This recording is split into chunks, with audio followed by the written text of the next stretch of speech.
Assalamu alaikum. Welcome to the second exclusive masterclass of clauses. Today we are going to talk about the noun clause. আমরা আজকে noun ক্লোজটা শিখব। তো প্রথমেই noun ক্লোজটার definition আমাদেরকে জানতে হবে। তার আগে বলে নিই, তোমরা যারা আগের ক্লাসটা করো নাই করে নিবা, না হলে এই ক্লাসটা বুঝতে একটু সমস্যা হবে। তো নাউন ক্লোজ কি জিনিস? নাউন ক্লোজ হচ্ছে এমন একটি ক্লোজ যা কোনো সেন্টেন্সে নাউনের ন্যায় কাজ করে।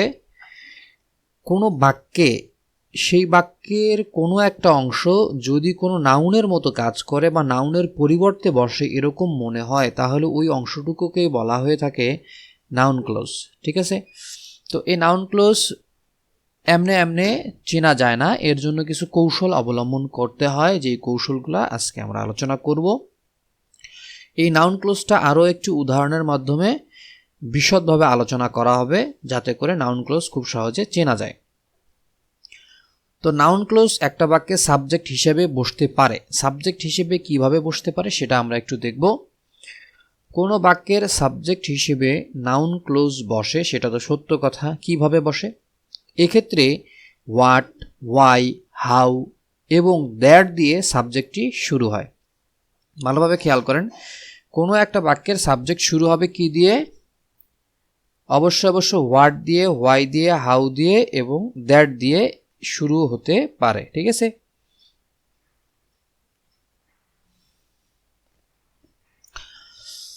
এক্ষেত্রে আমরা একটা শর্টকাট নিয়ে পরে আলোচনা করব। আমরা আগে একটা বাক্য দেখে আসি, তারপরে আমরা শর্টকাটটা আলোচনা করব। প্রথম বাক্যটা হচ্ছে that he is very intelligent is known to me. খেয়াল করেন, ইজ হচ্ছে ভার্ব, নোন হচ্ছে মূল ভার্ব, টু মি বাক্যের অতিরিক্ত অংশ বা অবজেক্ট। ঠিক আছে? তো তাহলে এই বাক্যের সাবজেক্টটা কোথায় গেল? সাবজেক্টটা দেখেন, এই ভার্বের আগে যা আছে পুরোটাই কি? সাবজেক্ট। আমরা কি জানি, বাক্যের নিয়ম অনুসারে প্রথমে বসে সাবজেক্ট, এরপরে মূল ভার্ব বা অক্সিলারি ভার্ব, তারপরে হচ্ছে অবজেক্ট। তো এই বাক্যটা দেখে কি বুঝতেছেন যে প্রথমের অংশটুকু হচ্ছে আমাদের সাবজেক্ট, দ্বিতীয় অংশটা হচ্ছে ভার্ব এবং তৃতীয় অংশটা হচ্ছে আমাদের অবজেক্ট। তো এইখানে আমরা যে একটু আগে জেনে আসলাম যে কোনো সাবজেক্ট হিসেবে নাউন ক্লোজ বসবে এবং ওই নাউন ক্লোজটি কি দিয়ে যুক্ত হতে পারে? হোয়াট, হোয়াই, হাউ এবং দ্যাট দিয়ে। এক্ষেত্রে দেখেন দ্যাট রয়েছে, that he is very intelligent. তাহলে এই অংশটুকু হচ্ছে আমাদের সাবজেক্ট এবং এটাই হচ্ছে আমাদের নাউন ক্লোজ। এবার আসেন নাউন ক্লোজটা আমরা কিভাবে চিনব। সাবজেক্ট অংশের ক্লোজটি কেটে দিয়ে যদি ইট বসানো যায়, ইট বসালে বাক্যের অর্থ তৈরিতে যদি সমস্যা না হয়, তাহলে বুঝতে হবে উক্ত ক্লোজটি নাউন ক্লোজ। এটা কিন্তু একটা শর্টকাট টেকনিক, কোনো বইয়ে থাকতেও পারে, নাও পারে, তবে শিখে নেন যে ইট দ্বারা যদি এই অংশকে আমি প্রতিস্থাপন করি, ইট দ্বারা যদি দ্যাট হি ইজ ভেরি ইন্টেলিজেন্টকে আমি প্রতিস্থাপন করতে পারি এবং অর্থের কোনো পরিবর্তন না হয়, বাক্যের অর্থের কোনো পরিবর্তন না হয়, তখন সেটাকে আমরা বলবো কি? Noun close. তো এই এমসিকিউ এর উত্তর তো অবশ্যই এই নাউন ক্লোজ হবে। এবার আমরা একটু শর্টকাট টেকনিক ব্যবহার করে এটা বিস্তারিত জানার চেষ্টা করব। আন্ডারলাইন কৃত অংশ that he is very intelligent কেটে দিয়ে যদি আমি ইট বসাই, তাহলে বাক্যটি কি দাঁড়াচ্ছে সেটা আমরা দেখে নিই। It is known to me. তাহলে বাক্যটি কি হচ্ছে? It is known to me. ছিল হচ্ছে that he is very intelligent is known to me.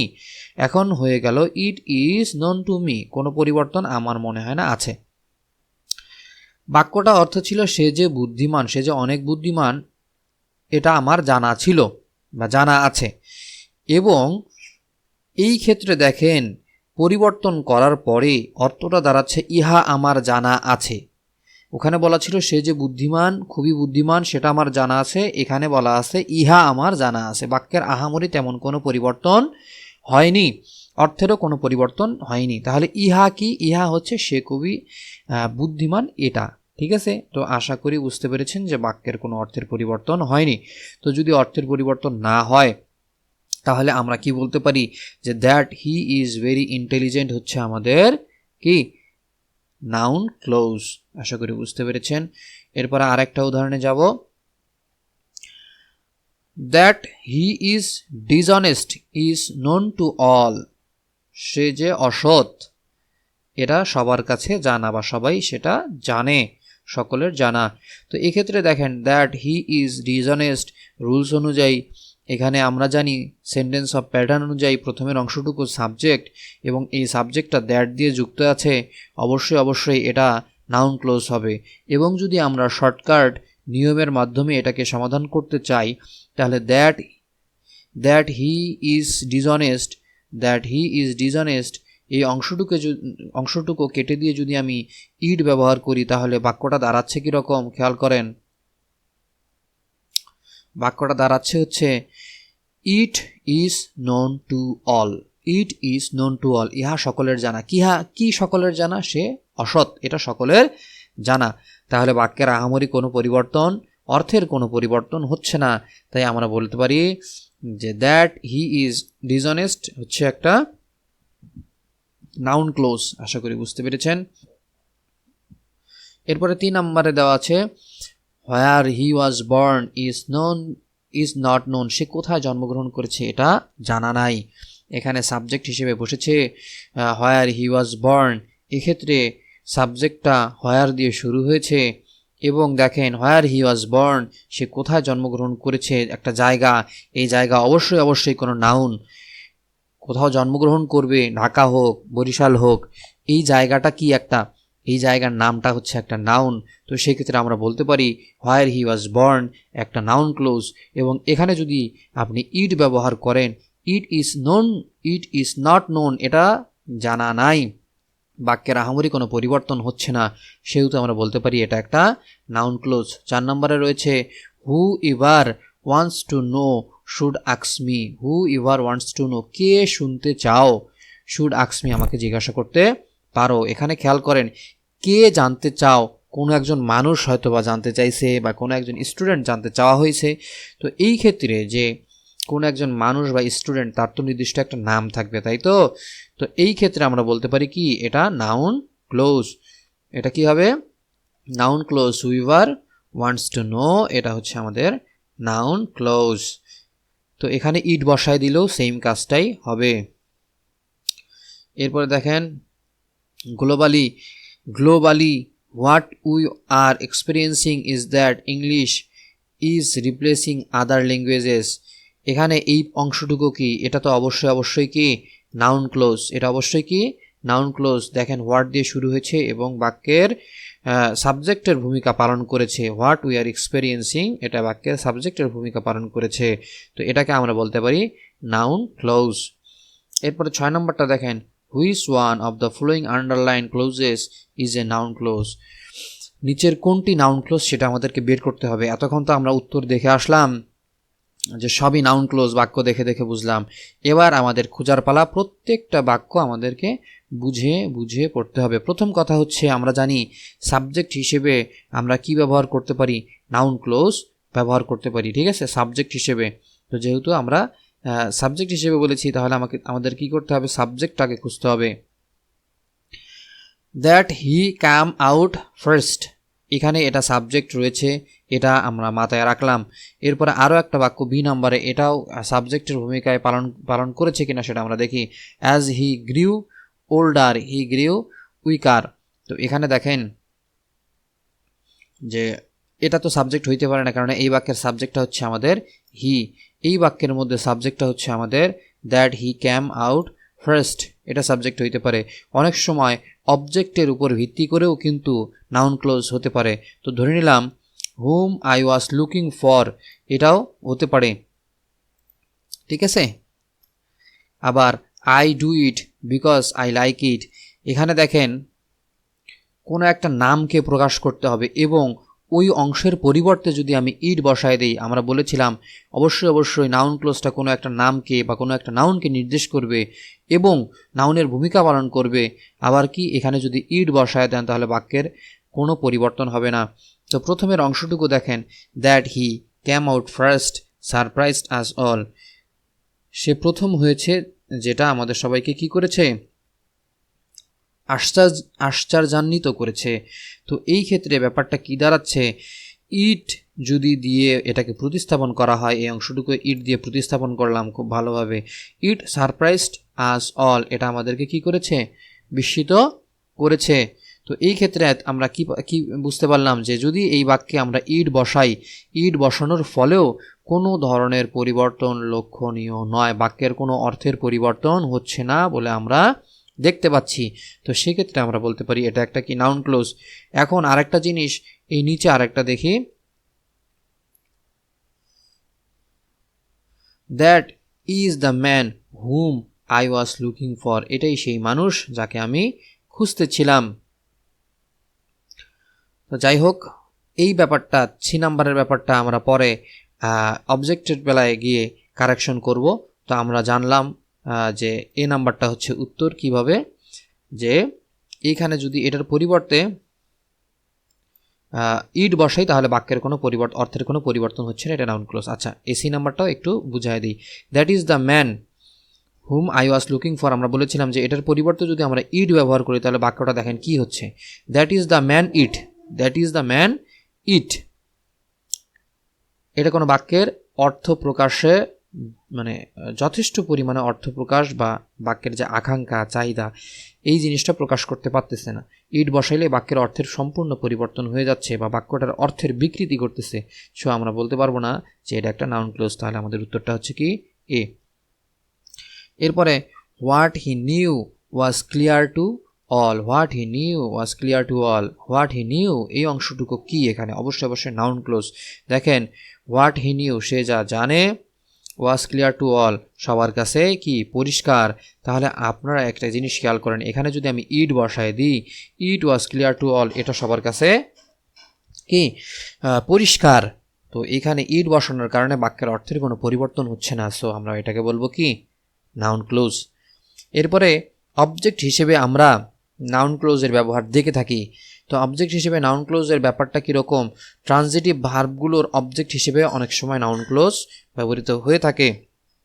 কোনো ট্রানজিটিভ ভার্বের 2টি অবজেক্ট থাকে, কোনো ট্রানজিটিভ ভার্বের 1টি অবজেক্ট থাকে। যারা ট্রানজিটিভ ভার্ব জানেন না বই থেকে পড়ে নেবেন, অথবা আমার এখানে যদি ভিডিও থাকে হয়তো বা দেওয়া হয়নি, আমি দিয়ে দেবো ভার্বের একটা লেকচারে। তো আপনারা আপাতত বই থেকে একটু দেখে নেবেন, ঠিক আছে। আর যদি আপনি যখন ভিডিওটি দেখছেন তখন যদি আমার ভার্বের ক্লাস এসে যায় তাহলে সেখান থেকে দেখে নিতে পারবেন। তো এবার দেখেন কোনো ট্রানজিটিভ ভার্ব এর অবজেক্ট একটি, আবার কোনো ট্রানজিটিভ ভার্বের অবজেক্ট কয়টি থাকতে পারে, 2টিও থাকতে পারে। তো সেক্ষেত্রে আমাদের শর্টকাট নিয়মটা কি, অবজেক্ট অংশের ক্লোজটি কেটে দিয়ে ইট বসাবেন। কি বসাবেন, ইট বসাবেন। যদি বাক্যের অর্থের কোনো সমস্যা না হয় তাহলে সেটাকে কি বলবেন, নাউন ক্লোজ, ঠিক আছে। তো এই ক্ষেত্রে আমরা প্রথমবার যেটা নিয়ে আলোচনা করব সেটা হচ্ছে ট্রানজিটিভ ভার্বের এই নিচের যে ট্রানজিটিভ ভার্বগুলো রয়েছে এগুলো সাধারণত একটি মাত্র অবজেক্ট থাকে। তো একটি মাত্র অবজেক্ট থাকে এরকম কিছু ভার্ব আমরা দেখে থাকি, যেমন হচ্ছে বিলিভ, হোপ, এগুলো একটু মুখস্থ করার চেষ্টা করবেন, না পারলে থাক, জানা লাগবে না, আপনারা যেহেতু শর্টকাটটা জানেনই। তো believe, hope, think, promise, wish, confess, know, remember, explain, wonder, ask, discuss, এই ট্রানজিটিভ ভার্বগুলোর সাধারণত কি থাকে, একটি মাত্র অবজেক্ট থাকে।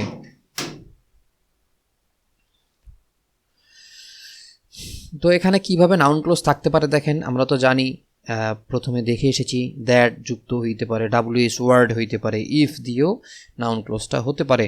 তো সেক্ষেত্রে দেখেন noun plus subject plus verb, noun ক্লোজটা কীভাবে থাকবে, নাউন একটা রিলেটিভ প্রোনাউন বা প্রোনাউন থাকবে, তারপরে সাবজেক্টও থাকবে অবশ্যই, এবং একটা ভার্বও থাকবে। তো এই ফরমেশনটা একটু জানবেন যে নাউন ক্লোজের অবশ্যই সাবজেক্ট থাকে এবং ভার্ব থাকে, নাউন ক্লোজের সাবজেক্ট থাকে, ভার্ব থাকে, সাবজেক্ট থাকে, ভার্ব থাকে। তো এরপরে আসেন আমরা উদাহরণের মাধ্যমে একটু জানার চেষ্টা করি, ক্লিয়ার হই।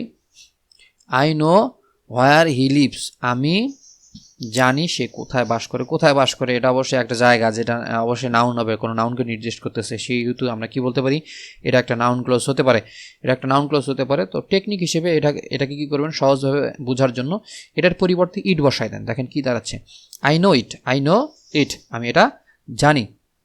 তাহলে যেহেতু ইট বসানোর কারণে কোনো অর্থের পরিবর্তন হচ্ছে না, তাহলে বুঝে নেবেন এটা একটা নাউন ক্লোজ। তাহলে উত্তর হচ্ছে আমাদের সি, এ নাউন ক্লোজ। এরপরে I know that he has past, I know that he has past, আমি জানি সেটা সে পাস করেছে। এখানে দেখেন সব ক্ষেত্রেই যে এটা কোনো নাউনকে, এই নাউন ক্লোজটা কোনো নাউনকে নির্দেশ করবে তা নয়।